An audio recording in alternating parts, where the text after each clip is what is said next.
Hi, it's Amy Tenderich with Diabetes Mind, and I'm here at the 72nd Annual American Diabetes Association Scientific Sessions. We're in Philadelphia, and I'm here with Larry Hausner, the CEO of the American Diabetes Association, to talk a little bit about what's going on at the conference this year. So, Larry, can you tell us what's hot this year at the conference? I mean, this year there are so many great studies that are going to be presented. We have the Origin trial that we're going to hear about, and the Today trial, Type 1 Diabetes Exchange, to learn a lot more about what's been gathered about people with Type 1. That there'll be some results that come out of cancer and insulin. It's really exciting. Also, of course, on the artificial pancreas, there'll be some results that will be shared, and really looking forward to it. It's really exciting. Great. So we just came out of a reception that the ADA held for bloggers this year, which is a new thing. So you're obviously kind of embracing bloggers, embracing social media this year. Can you tell us a little bit about the ADA's social media strategy and what you're doing that's new? Our social strategy really is that we want to be able to communicate with everybody, that we want to talk where people want to be talked to, and we don't want to be the only one talking to them. We want them to go to you and to go to other blogs and to get their information in all different types of creditable sources. And we want to work together as best we can, which is why we had that session downstairs, and we're able to share some hors d'oeuvres and drinks.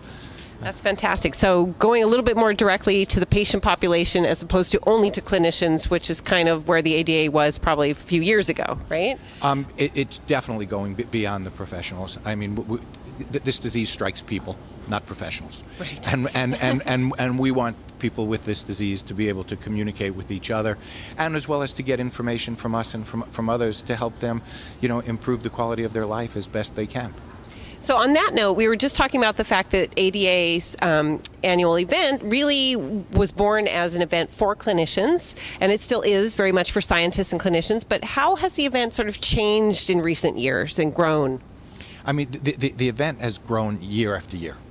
Even when the economy wasn't good, the event was still growing. And this event, which was in the past, it started out, it was only for endocrinologists. Then some primary care came in, and then healthcare providers. Now we have patients that are here, and it's not a lot of patients, but there are some, and they come in and they get to hear what's going on, and then they communicate it with others, and it's just wonderful. Well, we appreciate you embracing us, very much so. And what would you, if you had a chance to sort of talk directly to the patient community, what would you most want them to know about the new directions that ADA is taking? Just really that we're really trying to focus to make life better for people with diabetes and those at risk for diabetes. So as you and I have talked about before, we have a new strategic plan, and in that plan we're really looking at 5 key focus areas. I mean, we want to improve outcomes for people with diabetes and pre-diabetes.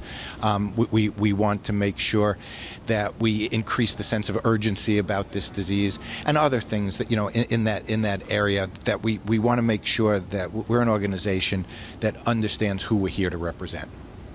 Okay, and then on that note, sort of a bonus question. Obviously, ADA traditionally, or at least it felt like from a patient perspective, that was very much representing type 2 patients and not necessarily type 1s, in particular adults with type 1 diabetes. So can you talk a little bit about how you're sort of maybe trying to warm up to that group a little bit, and maybe get closer to the population of type 1s who are adults as well?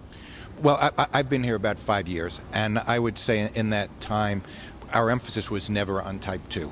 But when we went out and talked to people, we were always told that our emphasis was on type 2. So if that was people's perception, we needed to do something about that.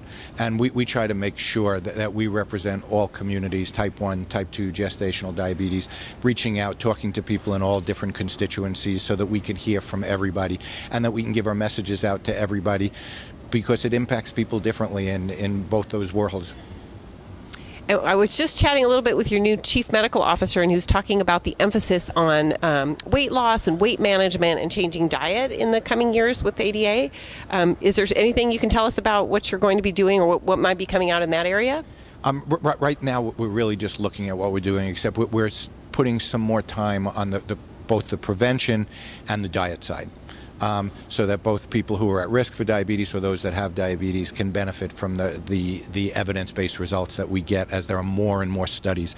I mean, this year, just for example, earlier today there was a session on obesity, and we had it in a smaller room than it should have been in. It was because we didn't realize the interest level had gone this high on the subject, and we filled that room and we filled the overflow room, and that won't happen again in the future because this is really important to people with diabetes. True.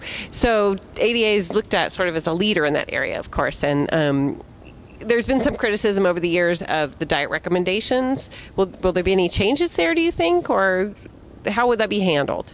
I don't know that there'll specifically be changes right now, but we will constantly look at should there be changes. And if there should be changes and there's evidence, we will make the changes. We won't just stick with what we have because it's what we had. Well, that's fantastic. So do you think there's any kind of theme this year for the ADA scientific sessions? Or, I know in past years you could sort of delineate a certain theme, like all of the industry players were talking about data visualization a couple years ago and how they can create better software so that we can look at our data, make sense of it. What about this year? Is there anything that's going to be popping out, do you think?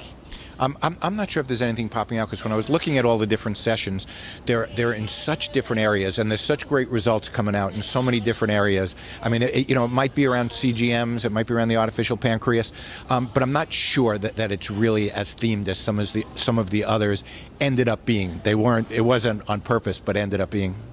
Okay. Well, thank you so much for taking time to talk with us, and we're very excited to have you in a leadership position and to be a more recognized part of ADA this year and in the coming years, we hope. Well, thank you, Amy. Thank you, everyone.